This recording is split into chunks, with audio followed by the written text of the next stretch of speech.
a una configuración especial.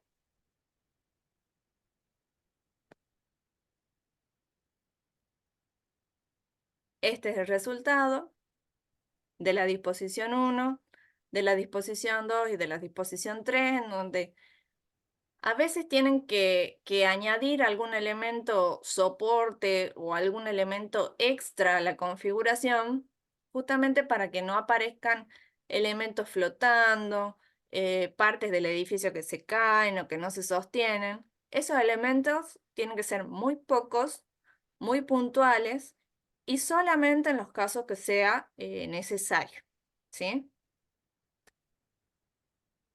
Algunos resultados en donde en la fachada también hemos trabajado con esta disección o estas configuraciones, digamos, geométricas. Estas son las fachadas anteriores procesadas con la inteligencia artificial, en donde me da la pauta de que sí puede producirse o parecerse a un edificio o una fachada fractal. Este también en volumen del conjunto, en donde ya me empiezan también a aparecer, por el prompt que coloque, espacios o plazas urbanas, que esto es lo que les decimos cuando trabajan también en las viñetas. Fíjense cómo el espacio urbano se integra de manera también fractal a esas áreas de desborde que quiero generar yo entre los edificios, que los espacios intersticiales sean procesados o ubicados como parte de la arquitectura que yo estoy tratando de generar, con equipamiento, con espacios simplemente de piso, pero fíjense cómo también trabajan con los distintos niveles. Otro ejemplo de árbol pitagórico, en donde, por ejemplo, puedo combinar estas dos configuraciones que hemos visto al principio, isósceles y escaleno, y puedo empezar a generar una serie de posiciones bueno, de estas disecciones en donde quiero ver si dos elementos sea superior, tomo el centro y después tomo uno de esos cuatro lados y voy haciendo la superposición y el juego en un proceso en donde voy viendo también con cuál me voy a quedar, cuál es la configuración que más me representa lo que yo quiero generar como edificio. Nunca empiezo desde nada y no es que voy eligiendo, bueno, pruebo esto, total, ya después veo qué me va surgiendo. Con esto lo que le queremos mostrar es que previo a las disecciones y a elegir alguno de los elementos, tengo que hacer algunas pruebas y viendo si el lleno o el vacío, hacia qué lado de ese cuadrado, cubo en este caso, lo dispongo, si me conviene que esté pegado al triángulo, por ejemplo, de arriba, o que esté absolutamente despegado, o si me va a ir generando puntas, o si me va a ir generando espacios que quizás estos que están tachados, es en donde se superponen dos de los espacios y me genera un solo vacío. Entonces esa configuración no me sirve porque yo quiero que se generen dos espacios vacíos. Entonces, bueno, todo ese proceso no es para que hagan un gráfico de este tipo, pero sí para que tengan en cuenta cuál es el proceso que tienen que seguir para poder también definir cuáles de esos espacios vacíos o llenos tomar. En este caso, bueno, en base a la configuración previa, he tomado uno de esos modelos de módulo base con combinatoria y he ido generando los distintos módulos base y tomando quizás para los ciclos más grandes una configuración y para los ciclos más chicos otra configuración, porque consideraba que los ciclos más chicos, por ejemplo, me podían servir directamente para un balcón o para algún elemento muy puntual en donde ya no necesitaba tanto que toda la configuración tenga una conexión. Simplemente con que tenga una esquina o una punta llena me servía. Entonces, bueno, luego paso los llenos y los vacíos a simplemente dos colores para tomar esa configuración. Trabajo con las alturas, trabajo con las deformaciones, genero los espacios interiores, y llego a una aproximación de esta arquitectura que tiene ya los vidrios, las losas, carpintería, puede llegar a tener alguna marquesina, defino que van a ser pisos, defino que va a ser techo, defino que va a ser muro, ¿sí? No me quedo simplemente con los volúmenes. Y bueno, me da una configuración en planta, porque este solamente tiene un solo nivel de árbol pitagórico, por así llamarlo, en configuración.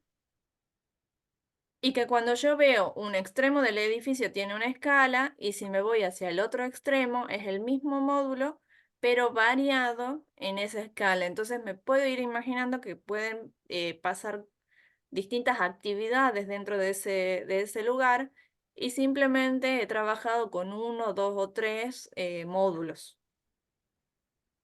Esto es pasado a inteligencia artificial y les he dejado esta imagen porque vean cómo cuando las perspectivas, por ahí en este lado sí se entiende que la perspectiva toma la curva del recorrido del edificio, pero acá me está curvando como si fuera esférica la imagen.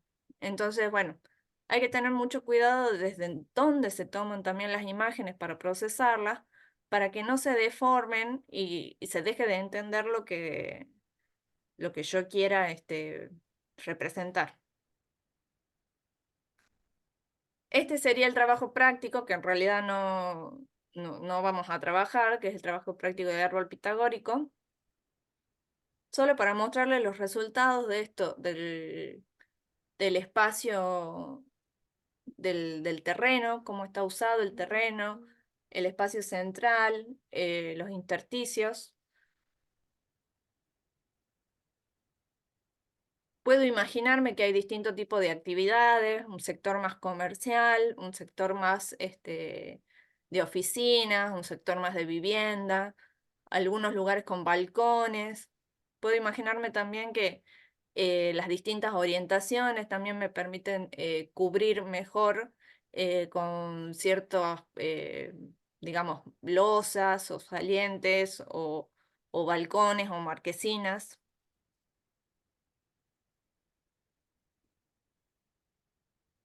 Trabajar también con la escala y algunos elementos de vegetación, o por ejemplo acá he agregado en el medio todo este espacio de galerías para conectar las distintas torres.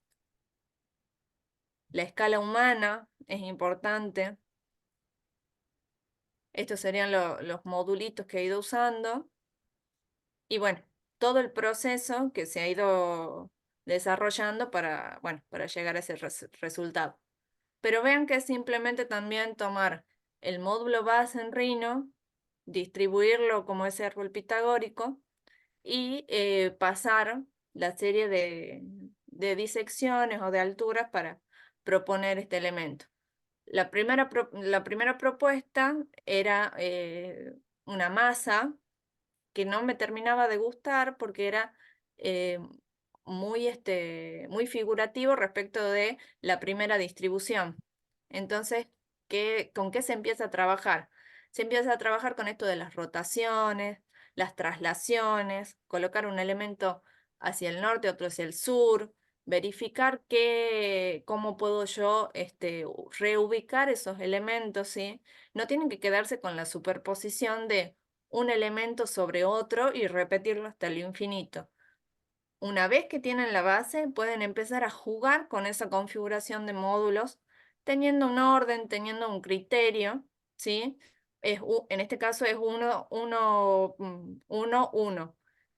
hacia el frente, uno hacia atrás. Entonces me va dando un orden también, pero un sistema, digamos.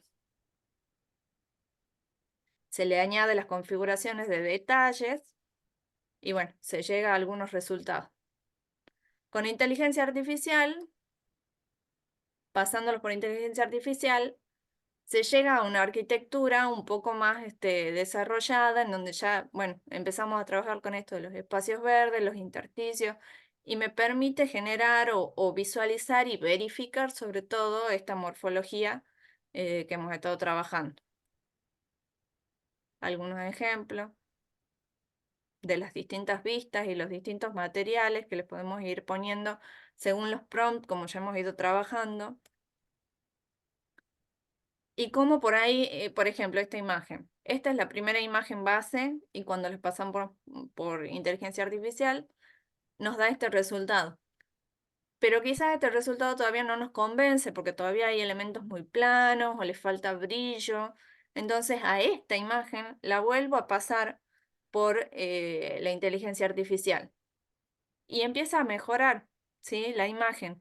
Empieza a generarse un entorno más urbano, empieza a haber más situaciones de escala urbana y humana. Bueno, distintas imágenes que nos permiten comprender ese conjunto, que hubiera sido, digamos, el trabajo práctico de Pitagórico, pero vamos a avanzar, digamos, con esta temática, incluyéndola en el trabajo práctico final.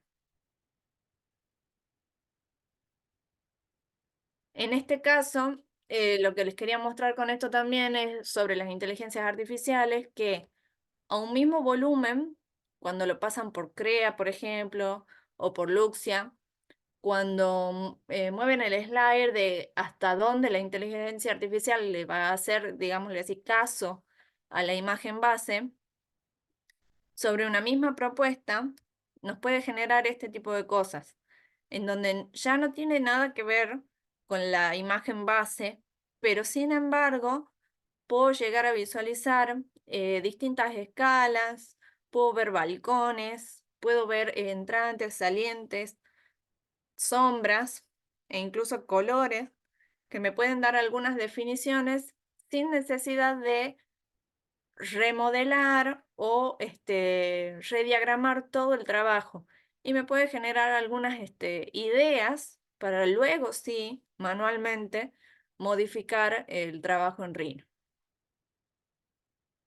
Puedo trabajar también sobre los mismos materiales de las imágenes. Bueno, en este caso es el mismo edificio, pero ven que cambiándole el prompt y reverificando, digamos, el tema de los materiales y demás, puedo con un mismo modelo tener, bueno, muchos otros resultados de carácter fractal, ¿sí? Eso sería un pantallazo veloz y complejo quizás de lo que fuera árbol pitagórico.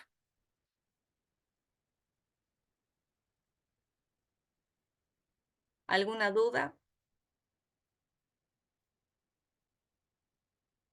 ¿Están? Si quieren hacer alguna pregunta, chicos. No. Pueden tomar esto junto con el tema de las teselas, junto con el tema de iniciador-generador que hemos visto antes, y desarrollarlo en el trabajo práctico final. La idea es que esto les colabore, sobre todo en el tema de organización espacial, ¿sí?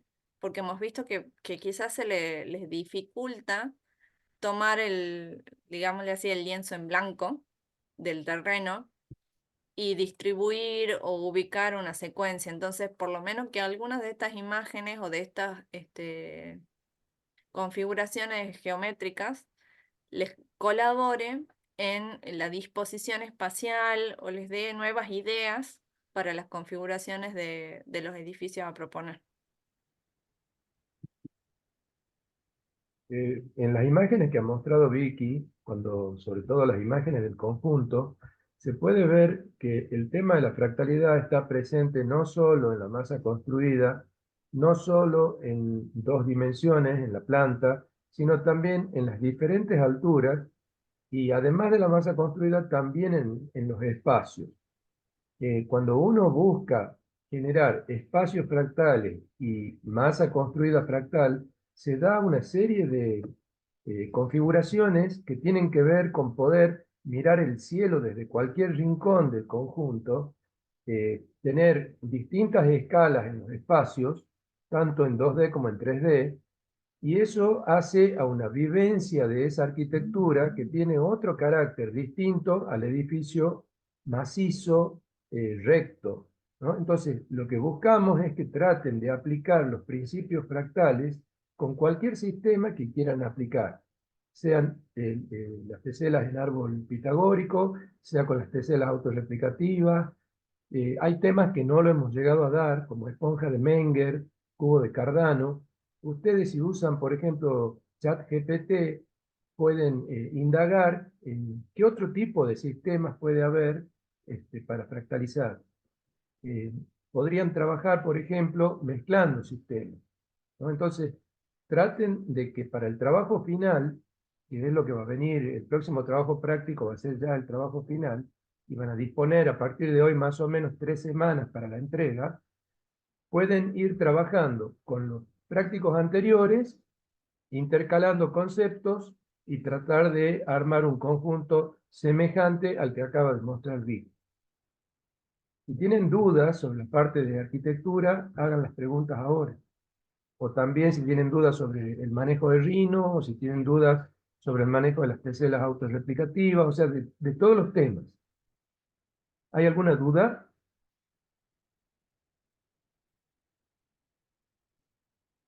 ¿O son muchas las dudas o ninguna? Bueno, si no hay dudas, Vicky, Arquitecto. ¿quieres Pregunta. conversemos sobre diagramación? Bueno, tengo para mostrarles un power La, de... Sí, sí, Lautaro. Lautaro, creo que quería consultar. diga. Sí, sí, arquitecto. Disculpe, ¿cuántos ciclos más o menos se puede hacer para la parte de tercero autorreplicativo? ¿O ya eso corre por cuenta nuestra? Corre por cuenta de ustedes, pero yo diría que no menos de 3 y no más de 4. ¿Por qué? Porque se puede llegar a saturar el sistema si vamos para más cantidad. Y con menos cantidad no se nota la fractalidad. Entonces, o 3 o 4, digamos, serían los ciclos. Claro, claro, porque ya digamos en el ciclo, me hice 4 ciclos y ya en el cuarto ya no me entraban ya los módulos base en el terreno. Claro, sí, se satura el sistema porque realmente requiere un equipo, un super equipo, digamos, ¿no? Entonces, no pedimos tanto. Que sí que esté presente el concepto de fractalidad. Sí, ok, muchas gracias. En ¿No? árbol pitagórico, esa cantidad de ciclos, hasta 6 ciclos, puede ser, porque la diferencia entre un ciclo y el otro para árbol pitagórico por ahí no se marca tanto, ¿sí? Recién en el sexto ciclo por ahí recién llegas a una escala de balcón, por llamarlo de alguna manera, que en el cuarto ciclo todavía no la tenés. O sea que tienen que según el sistema geométrico que adopten, por ahí ir verificando justamente con esto, con la escala humana o con los espacios que quieren generar, para ver si realmente necesitan llegar hasta 6 ciclos o bueno, menos. En general los sistemas, como decía el arquitecto, hasta 4 ya es mucho. A veces tenés que parar en el tercer ciclo, pero depende de la complejidad que estés trabajando, si has diseccionado mucho el elemento, si los elementos componentes quedan como muy pequeños o muy grandes. Eso lo tienen que ir manejando ustedes con el resultado. Claro, por ahí el tema de que haya más o menor variedad de escala influye mucho en cómo trabajan el primer módulo. Si el primer módulo lo toman como un 3x3, como una habitación pequeña, ustedes podrían incluso también a ese volumen agregarle un ciclo, pero en escala menor, pero dándole en escala menor una función de escala menor.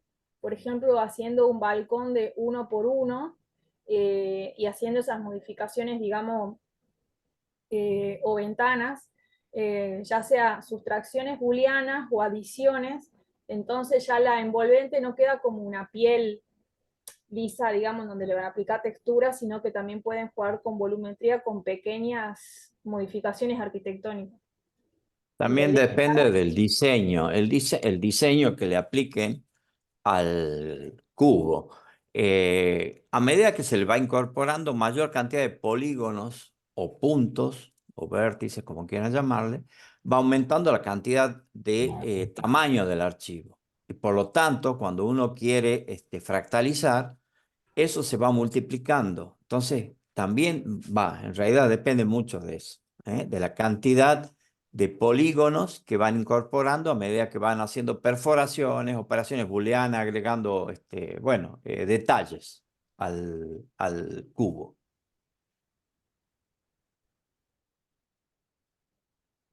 ¿Más preguntas, chicos?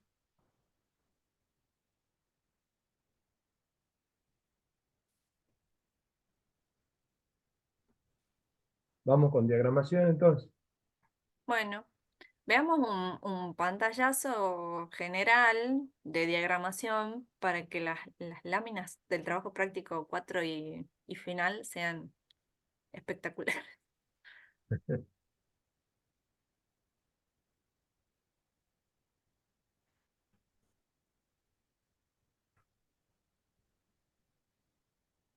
Bueno, ahí vemos, ¿verdad? Sí. ¿Qué les pedimos que trabajen cuando trabajan las láminas finales o las láminas de presentación de los trabajos prácticos? No solo en esta materia, sino en general en nuestra carrera de arquitectura.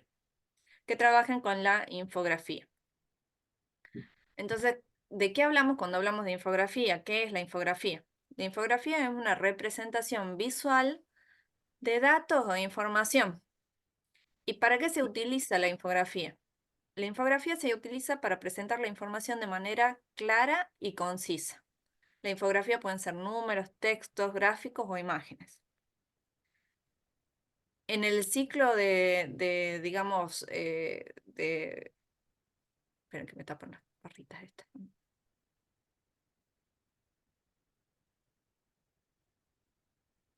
En el proceso de comunicación, el emisor es el que representa y el receptor es el que interpreta. Entonces, si el emisor, que es el que representa, genera la documentación técnica de una manera en la que el receptor no puede interpretar esa infografía, el proceso de comunicación no se da. ¿Sí? Es lo que le decimos siempre. Por ahí, cuando se les dice no se lee, no se entiende, no tiene contraste la imagen con el fondo, la letra, por más que el emisor haya representado algo, si el receptor no lo interpreta, no se da ese proceso de comunicación. Acá tenemos, por ejemplo, una obra maestra de un pintor muy famoso, del arquitecto Luis Barrio Nuevo, en sus tiempos de arte, que uno puede verla a esta obra e interpretar de muchas maneras lo que está visualizando. Con la arquitectura no pasa eso en general. Nosotros tratamos de interpretar algo, de representarlo y de recibir esa información e interpretarla de una sola línea de interpretación, ¿sí? En cambio, con el arte en general, uno ve una imagen y el receptor interpreta o reinterpreta según sus vivencias o según sus gustos, ¿sí? Personales, y por ahí no tiene una única línea de comunicación el arte. Pero en nuestro caso, la arquitectura debiera tener una sola línea de comunicación para poder representar o interpretar esa planimetría o esa gráfica, digamos, de arquitectura de una sola vez. Entonces se dan, por ejemplo, así estos chistes, pero así estaba dibujado en el plano. Bueno, me tengo que fijar realmente de qué es lo que yo represento o interpreto en ese plano para que el receptor también pueda comprenderlo. Entonces, ese proceso también de las configuraciones y de las imágenes, que es seleccionar un tema, bueno, verificarlo, representarlo, generar la información, analizarlo, cuando llega un punto en donde tengo que determinar la narración de esos datos, tengo que bocetar una idea. Y a partir de ese boceto recién o idea, fíjense que ya voy recién por el sexto punto. He tenido que hacer muchos otros pasos previos. Generarla la información, analizarla, verificarla y ordenarla. Y recién empiezo a pensar en la lámina, cómo quiero contar estos elementos. Y no es que simplemente los distribuyo en la lámina. realizo un boceto, una idea, ¿sí? Y después de eso vienen ajustes, diseños, pruebas, y recién llego yo a mi resultado final, que es la lámina que voy a presentar. Entonces, tenemos que trabajar el tema de cuáles son las escalas que vamos a trabajar en nuestra lámina, cuáles son las figuras, qué tamaño tiene la lámina, cuáles son los renders que vamos a utilizar. Vamos a ver los criterios de posiciones, de tamaño, las correspondencias, las escalas. Es muy importante el orden de lectura, la jerarquía visual de los elementos.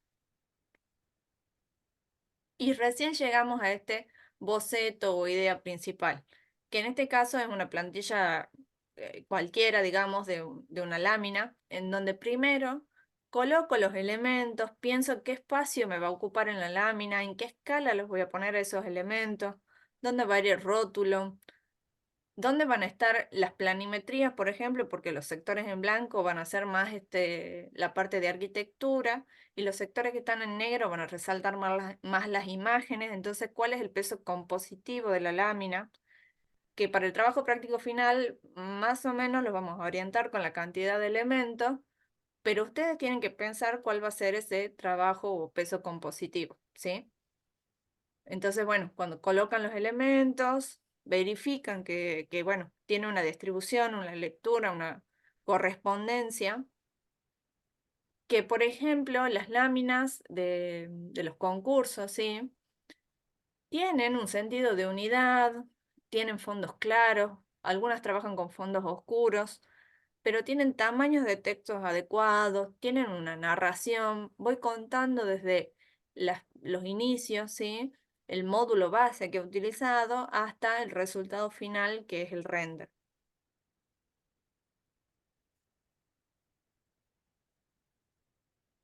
En este caso, pueden usar embaldosados, pueden usar colores, pero este embaldosado tiene que estar también sobre una misma trama dada, tiene que tener una correspondencia. En este caso, está trabajando con las plantas y los cortes y tienen una correspondencia para poder leerlo correctamente.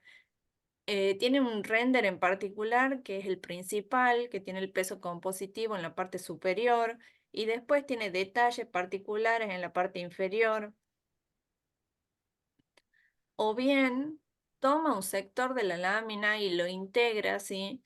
hacia el resto. Por ejemplo, acá tomo la zona urbana y lo va integrando y va dándole sentido a esos textos que va incorporando, cómo siguen la línea o las cotas, digamos, de nivel de ese sector urbano. Los colores por ahí, en este caso, son muy tenues. En el centro de la lámina coloca una imagen del edificio como centro compositivo. Pueden usar también fondos oscuros y líneas claras.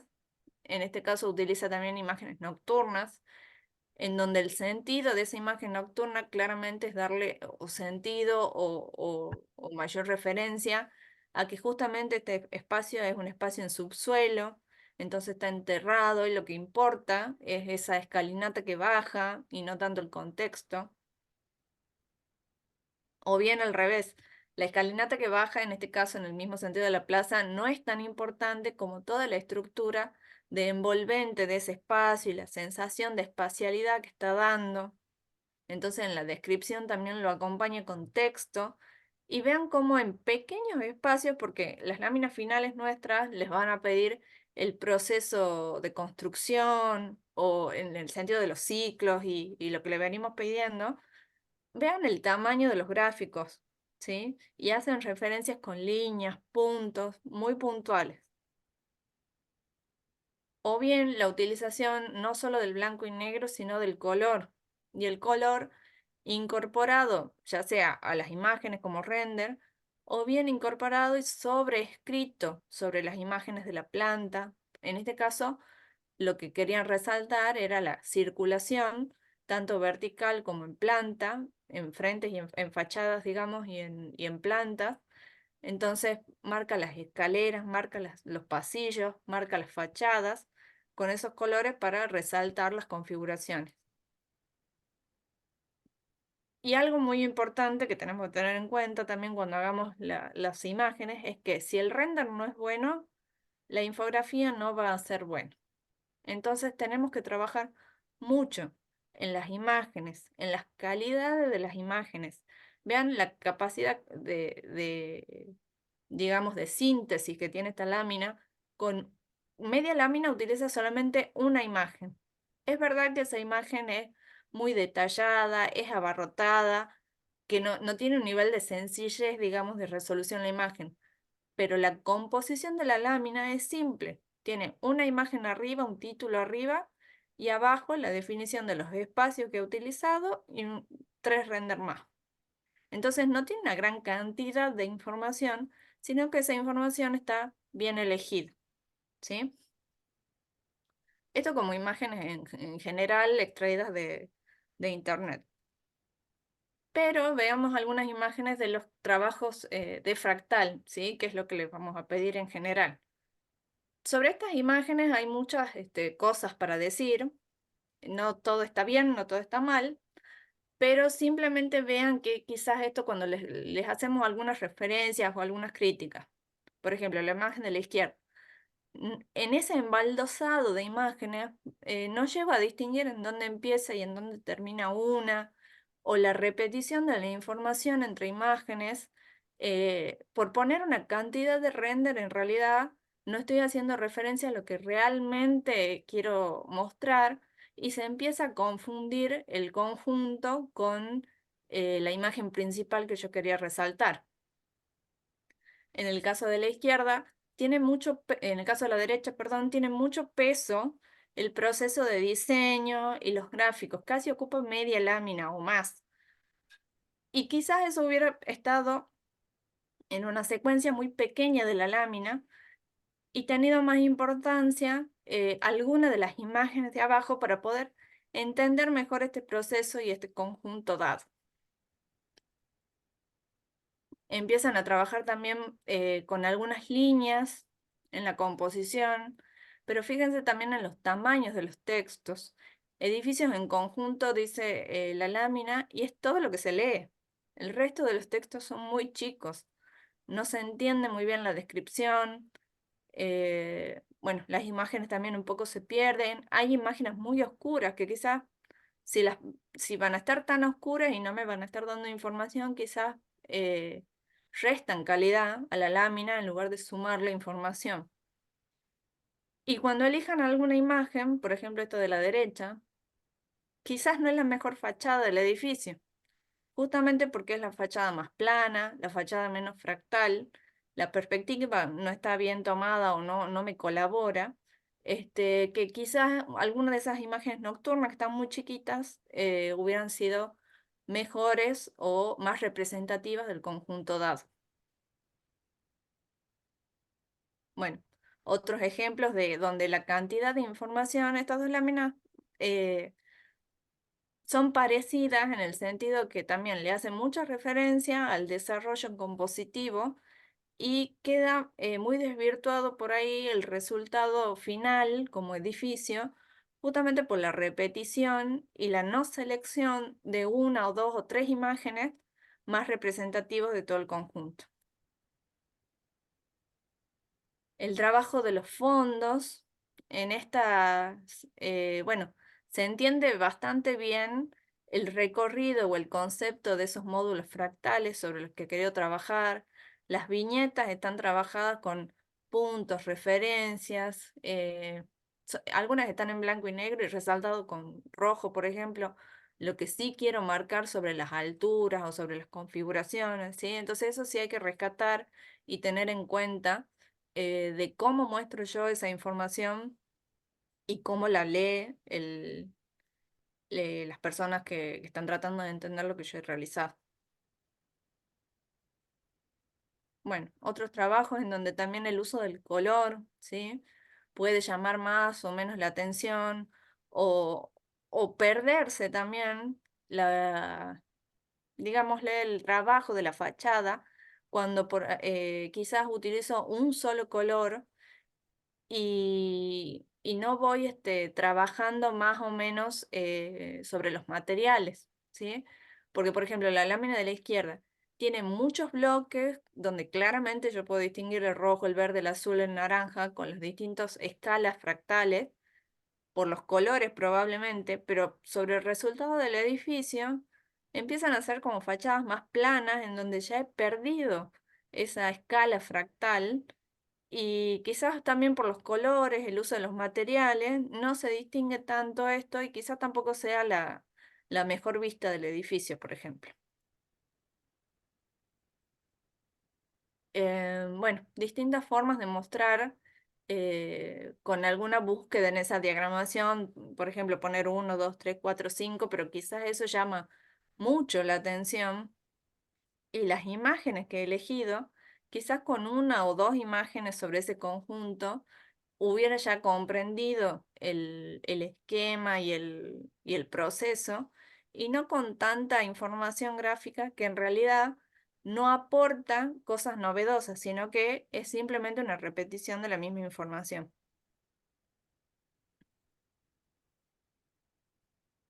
En contraposición pasa esto que son por ahí láminas muy lavadas, donde simplemente pongo dos tiras de textos, pongo los elementos en el centro y hago un mosaico abajo y digo, bueno, listo, tengo una lámina.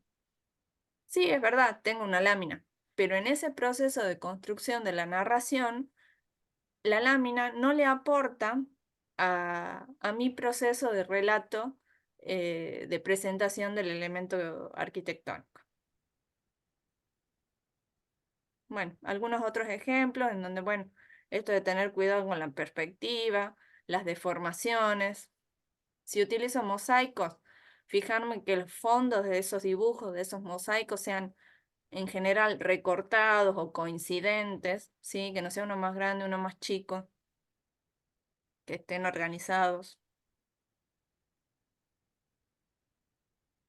Bueno, utilizar esquemas, utilizar líneas, quizás volver a dibujar sobre alguno de los elementos, por ejemplo, en la imagen de abajo del zócalo, que tiene fondo amarillo, quizás se perdía un poco el frente o la fachada de este edificio y esa línea amarilla de perímetro, no sé bien si la ha dibujado como un trazo aparte o si es parte del edificio, pero bueno, ha intentado colocarle un elemento a la lámina por lo menos, que haga que resalte el recorte ese del edificio y me llame por lo menos más la atención. Bueno, algunas otras imágenes, vean como también trabajar con luces, ¿sí? Y que no solamente sean luces de noche, sino luces que estén incorporadas al diseño del edificio, esta línea roja que corta, vertical y horizontal, cómo colabora o no a la definición de esos elementos. Pueden utilizar justamente esto. Hacer render nocturnos no solamente significa apagar todo y hacer de noche y que se vea con alguna luz, sino que el mismo edificio puede tener algún elemento representativo o que incluya, digamos, en la descripción del edificio. Bueno, trabajar con líneas o composiciones.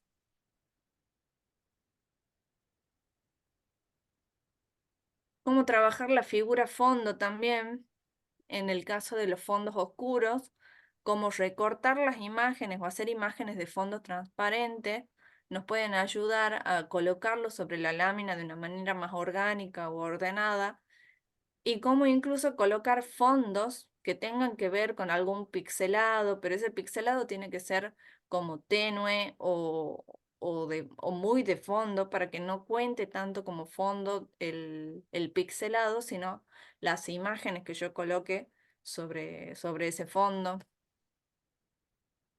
Bueno, la organización de esto, colocar líneas, texto, que en este caso no se leen tanto porque, bueno, son capturas de pantalla de calidad baja, pero puedo yo acompañar con una cantidad suficiente de texto para poder explicarlo e ir incorporando líneas, ir incorporando flechas, bueno, colores tenues también, para poder entender cuáles son los pasos, los procedimientos que voy realizando. Algunas otras imágenes sobre render nocturnos, también esto del recorte de la imagen y la incorporación de algunas perspectivas que me colaboren a la descripción del edificio. Bueno, eso básicamente eran algunos de los trabajos de años anteriores.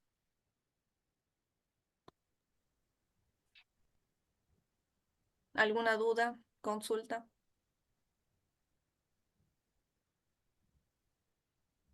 Algo que tienen que ir haciendo, o bueno, eh, es antes de empezar bueno, cuando ustedes llegan a arquitecturizar o aplicar o hacer la sustitución de bloques, ustedes tendrían que tener guardado un modelo en donde esté el paso previo, cosa que puedan registrarlo después, eh, y trabajen con los dos, para poder sacar la información para hacer la infografía. Eh, no sé si alguien ya estuvo probando algo, tiene alguna cuestión con Rhino, quisiera, no sé, que demos como una clase de cómo sacar transparencia en los fondos, cosas así. Sí, a mí sí me interesaría que hagan una clase así. Bueno, entonces la próxima clase, podemos ver eso. Ya probando con un modelo, por ahí capaz que también les podríamos sugerir de que presenten un corte, eh, como para también ver la espacialidad. Se ve muy seguido que post trabajar las envolventes, incluso agregarle pieles, a veces se pierde el trabajo volumétrico que hay en la variedad de escala o en la sustitución de bloque. Y bueno, las próximas clases vamos a estar trabajando con el tema de las láminas y ver cómo pueden sacar la información para poder armarlas.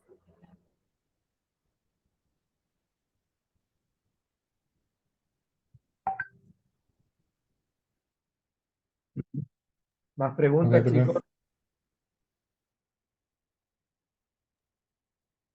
A la parte del trabajo práctico que dice que hay que hacer a mano, no recuerdo bien cómo dice, eso le sacamos fotos y los ponemos así en el PDF, nada más, está así. Sí, pueden sacar una foto, pueden hacer un escaneo de algún dibujo que hayan, de la viñeta, estás hablando, más que nada, ¿verdad? Sí, estoy buscando, no me acuerdo qué era lo que pedían trabajo a mano. Y a mano alzada es más que nada la viñeta, que tenga una buena distinción de los tres elementos principales, que serían las circulaciones, los espacios verdes y la masa construida. Eh, Cuando decimos circulaciones, son los espacios secos en general, donde también pueden incorporar, digamos, los espacios que no son verde o con vegetación, donde pueden incorporar otros elementos que tienen que ver con equipamiento urbano. Eh, por ejemplo, una fuente, bancos, eh, cosas que se encuentran normalmente en una ciudad, ¿no? Este, y tengan en cuenta la distinción que hacemos de tres actividades o tres funciones en los edificios.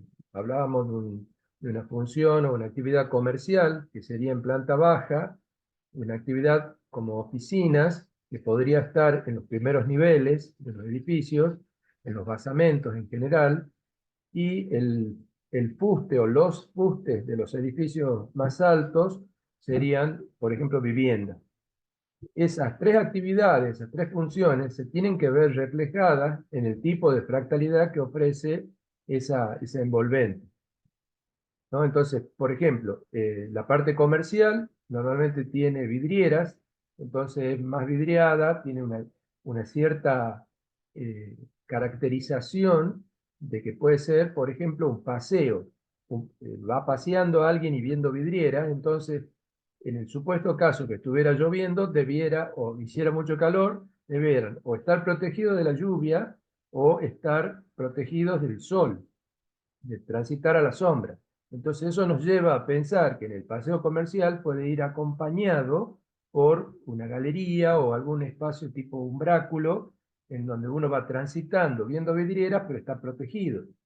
Ese tipo de elementos se pueden ir incorporando en el conjunto en general. ¿Cómo se expresa eso en la viñeta? Lo hacen a mano alzada y van haciendo llamadas, si quieren a mano alzada también, indicando que han pensado sobre cada uno de estos aspectos y cada una de estas partes del conjunto. Tipo planta de techo, pero hecha a mano alzada y rápidamente. Eso, o le sacan una foto, termina siendo una imagen, o hacen un escaneo del trabajo que han hecho a mano alzada y termina siendo una imagen también. ¿No? No sé si contesta la pregunta que me has hecho. Sí, sí, gracias. Eh, todo el mundo sabe, todos ustedes saben modelar bien en Rhino, ¿tienen alguna duda?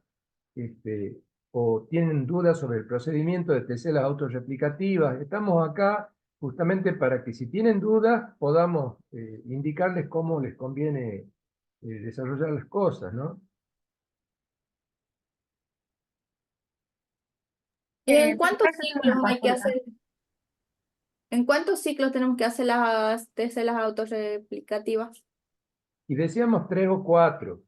3 o Y si 4. Bien. un árbol pitagórico, que es lo que hemos visto hoy, podrían llegar a 6, 6. Claro, hay una diferencia entre el procedimiento de árbol pitagórico y el de teselas autorreplicativas por cómo está planteado el procedimiento. No es que no se pueda hacer de otra forma, pero en el caso de las teselas autorreplicativas, los ciclos son incrementales.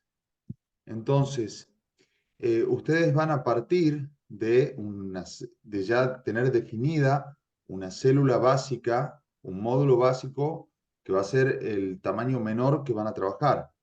Si ese módulo básico se piensa como una habitación, sería, por ejemplo, no menos de 3 metros por lado.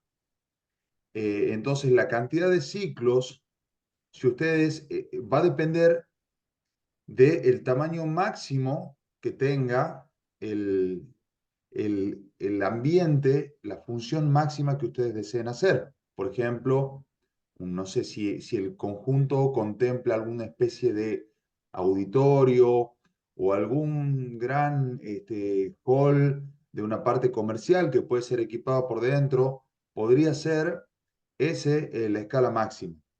Otra cuestión que define la cantidad de ciclos, en el caso de teselas autorreplicativas, que es incremental, es el factor por el cual uno va, el factor de escala que uno le va dando, multiplicando la dimensión en cada ciclo.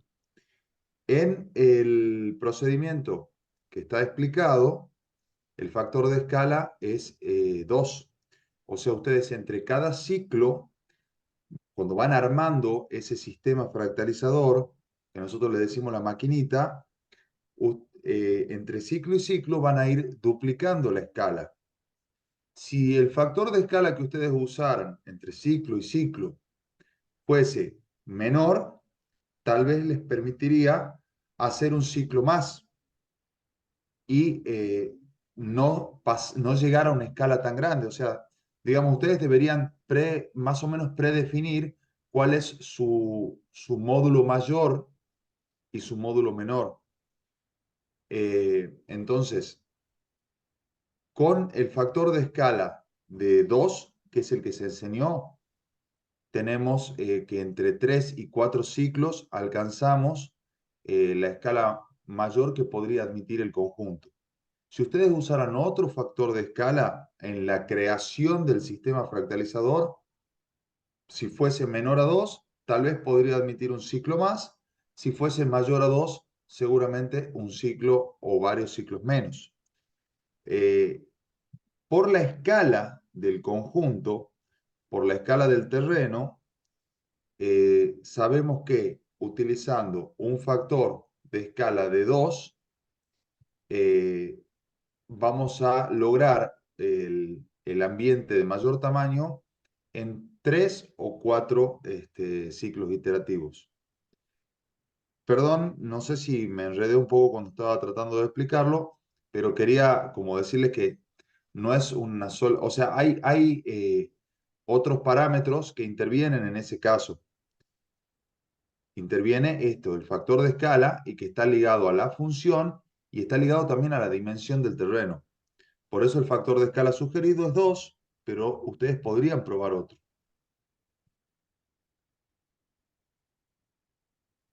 ¿Se entiende? Sí, sí, está bien.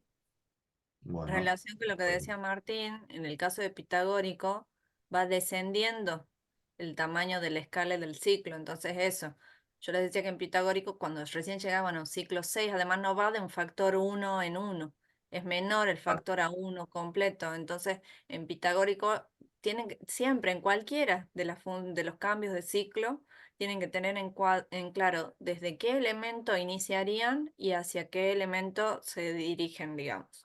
Si inician en los tamaños de los balcones o si inician en los tamaños de los edificios o las fachadas completas. Generalmente el mejor parámetro es un habitáculo tipo. Por ejemplo, una habitación, creo que lo dijo Angie, 3x3. Podría ser 4x4 también. Pero 3x3 sería lo típico en edificios de cierta magnitud donde aparecen viviendas. Entonces, 3x3 podría ser el tamaño de un dormitorio, por ejemplo. El de un living comedor podría ser 2 o 3 de esos módulos. 3x6, 3x9, hablando en planta, ¿no? Y bueno, cocina, lavadero, baño y demás también pueden ser múltiplos, modularmente hablando, con respecto a ese 3x3. Entonces uno podría tomar como base ese habitáculo y ver hasta dónde se llega con la escala y qué función puede adaptarse a esa modulación multiplicada por 2, por 3, por 4 ciclos. ¿Se entiende, no? sí, tengan en cuenta que en este trabajo ustedes van a tener que elegir algún sistema de teselas donde pueden encontrar dentro de la tesela subdividirla, por ejemplo, y tener un sector rectangular o cuadrado tal vez en algunas, pero también van a tener sectores triangulares o con geometrías oblicuas. Entonces eso también puede definir cuál es el factor mínimo, pero en ningún caso deberíamos tener dimensiones interiores menores a 3 metros. Bueno, interiores, exteriores, en este caso son exteriores, o sea, interiores quedaría menos si contemplásemos los espesores constructivos. Pero si no es específicamente un cuadrado el módulo, que no va a ser, en este práctico se buscan otro tipo de módulos de tesela, tengan en cuenta eso, que la parte, el lado más chico no sea de menos de 3 metros.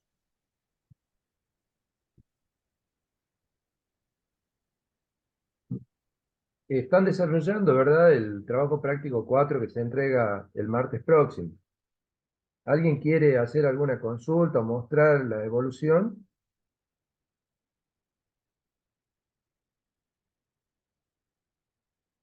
No hace falta que veamos. Pueden llegar bien con ese práctico. Hay algunos alumnos que han presentado, no sé si están ahora en la clase, si quieren verlo a los que han presentado para ver si están orientados o para la fecha final, digamos. Están tímidos los chicos hoy, no quieren hablar.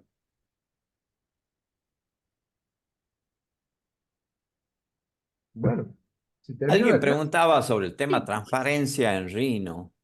Capaz que, bueno, yo le quería mostrar algo, digamos, tanto en render como en sombreado, cómo generar eso. No sé si les dale, Luis, interesa. mostrale. Dale.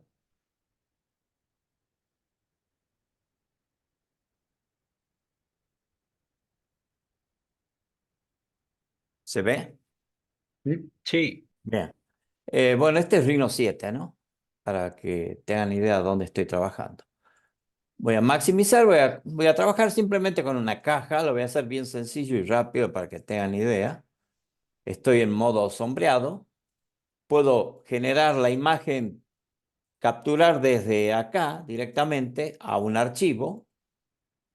Y acá seleccionar fondo transparente. Por supuesto, el tamaño, la resolución. Cuanto más chica, bueno, por supuesto, más chica la imagen. Puedo ir a resoluciones más grandes.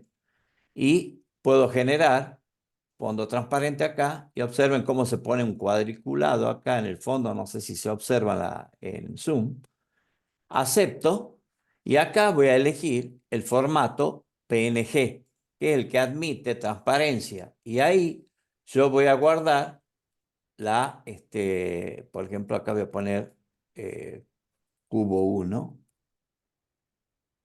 cubo 01, y lo guardo. Voy a ver dónde está. Voy a buscarlo, les voy a mostrar, a ver dónde está.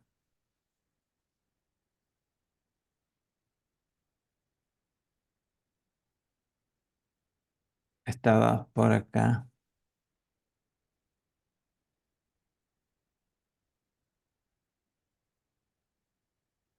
Porque lo busqué. Bien, acá está la imagen.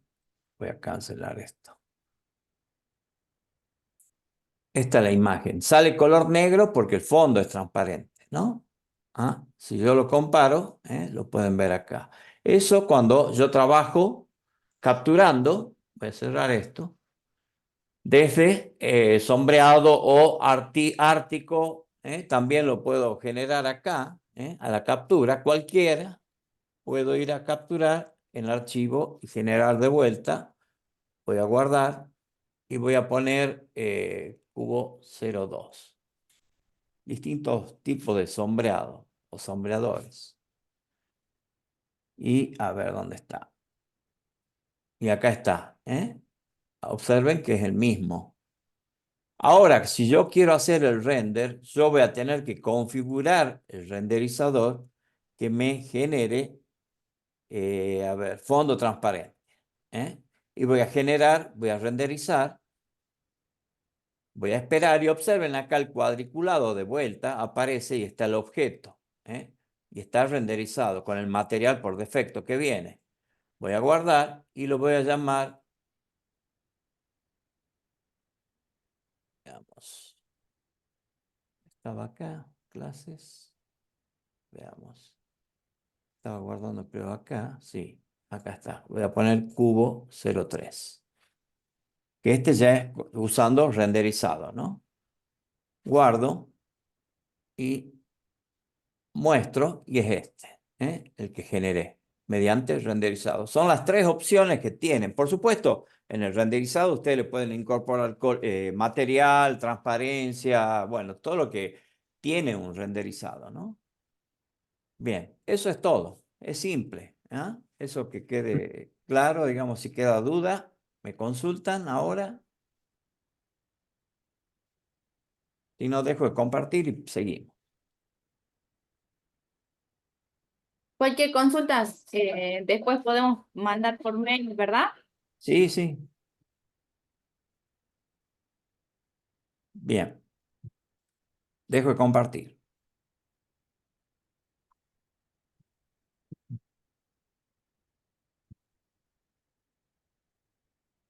Vean los videos. Hay una parte ahí en aula virtual que se llama una pestaña.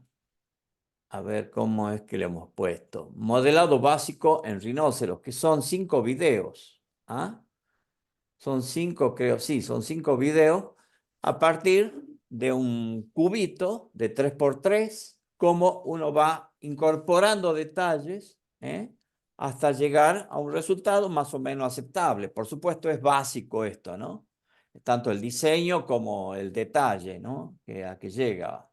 Pero es recomendable que lo vean. A ver, compartir pantalla así. Está en el aula virtual, y acá está el primero, los resultados parciales, cómo se va realizando hasta obtener algo sencillo. Ustedes pueden seguir mediante procedimientos que explico más lo que ustedes ya saben, a generar, digamos, algo un poco más detallado. No vayan demasiado al detalle porque, como les decía recién, cuanto más polígonos vayan agregando al modelo, más pesado se va a hacer al momento de generar ese bloque y mediante la maquinita, digamos, distribuirlo a distintas escalas en todo el conjunto que ustedes vayan armando. ¿Ah? Así que vean, depende de la computadora que tengan cada uno. ¿Ah? Y si tienen qué memoria tienen, qué procesador, si tienen placa gráfica. Bueno, un montón de cosas que hacen a que pueda, digamos, complejizar más o menos el modelado que ustedes desarrollen. Arquitecto, ahí usted en los videos había puesto que decía que con control mayúscula podía Sí. mover el cuerpo, pero no me sale, o sea, yo con A filtrar ver, sí puedo moverlo, pero con control mayúscula no me sale. veamos. Ojo que a ¿A qué veces en será? el ¿Qué será? teclado, en vez de ponerle dice mayúscula, pero en realidad es shift. Tené cuidado con eso. Ah, capaz que es eso. Claro. Vos Y no decís es para control mover, mayúscula no es para mover, ojo, ¿no? es para Control seleccionar una mayúscula, parte. claro, control shift o control mayúscula, yo selecciono. Por ejemplo, acá, observa, selecciono la cara. No es para mover. Si ahora yo presiono, por ejemplo, Alt. Alt y desplazo, copio. ¿eh? O si no, manteniendo, voy a borrar esta. De vuelta, control shift o control mayúscula, pico. Puedo presionar botón derecho, observen, dice botón derecho del mouse, copia el objeto en el mismo lugar. Presiono el botón derecho y ahora observen que si yo pico acá me está diciendo que hay una superficie y una polisuperficie. La superficie es la que yo acabo de copiar in situ, el mismo lugar. Y el otro, la polisuperficie, es el cubo. Es algo básico que en las clases, bueno, de Rhino ya había explicado. Otra cosa que muestro en el video, por ejemplo, es que es importante esto, filtrar. Filtrar. Acá abajo yo activo filtro de selección. Y acá yo puedo seleccionar puntos, pero están todos seleccionados. Si yo voy al modo subobjeto, observen, al modo subobjeto, por ejemplo, quiero seleccionar curva, botón derecho y solamente queda activado curvas. Yo hago esto, selecciono y si yo presiono Alt y desplazo, lo que se desplazan son solamente las aristas que yo seleccioné. Si yo presiono botón derecho sobre puntos y vértices y queda solamente seleccionado esto, yo de vuelta abro una ventana, selecciono, presiono Alt, mantengo presionado y desplazo y observen que, perdón, no sé qué pasa. A ver, para. Voy a sacar esto y ahora voy a desplazar esto. Perdón. Voy a desplazar esto. No sé por qué no me está saliendo. Desplazarlo hacia abajo. A ver. Hacia No, abajo no, el cubo. veamos. No me está desplazando el vértice. Bueno. Veamos otro caso. A ver, filtrar. Vamos a superficie. Botón derecho. Voy a poner acá. Sombreado. Y si yo selecciono, por ejemplo, una ventana, todo lo que está totalmente dentro de esa ventana se selecciona. Presiono Alt y desplazo.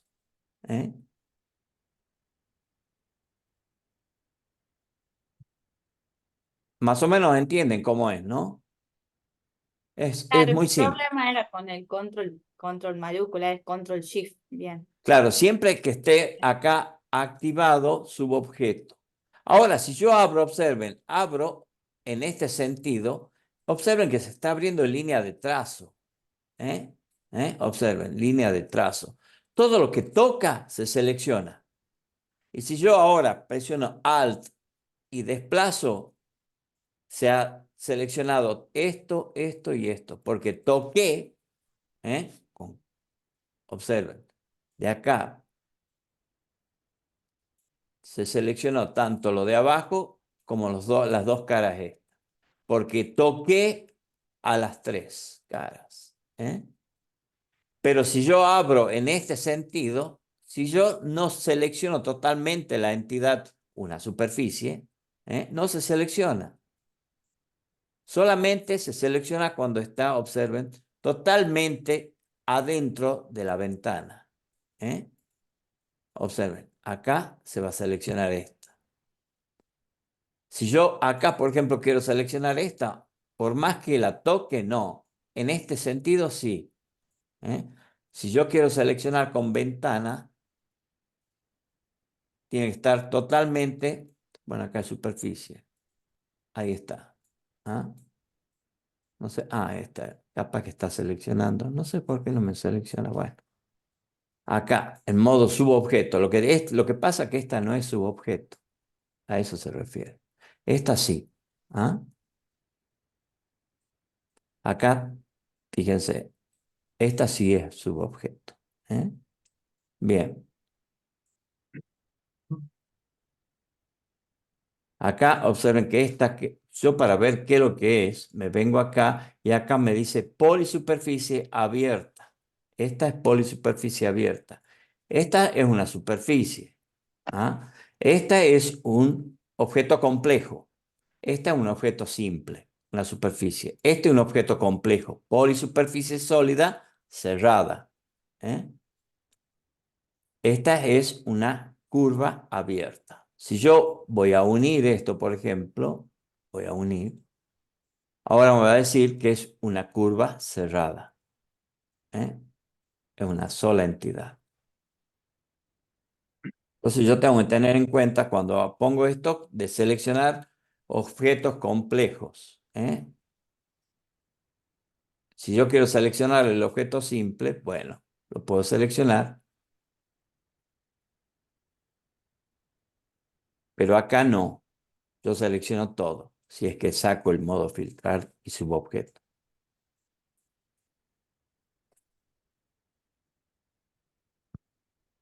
Bueno, como les decía, vean, a ver, veamos, los videos estos, los 5 videos. Que son cortitos, son 6 minutos cada uno, 8 minutos, 3 minutos, no son largos. A esto quizá le lleve 30 minutos ver todo. Así que bueno, vean para ejercitarse o recordar también. Dejo de compartir.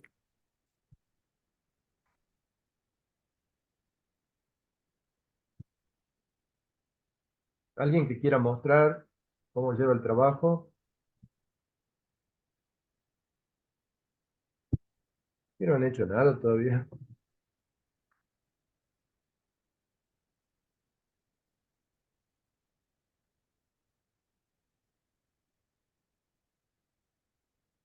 Bueno, ¿qué no? Nos vamos entonces. Nadie quiere preguntar nada. Ok. Nos vemos la próxima entonces. Chao, buenas noches.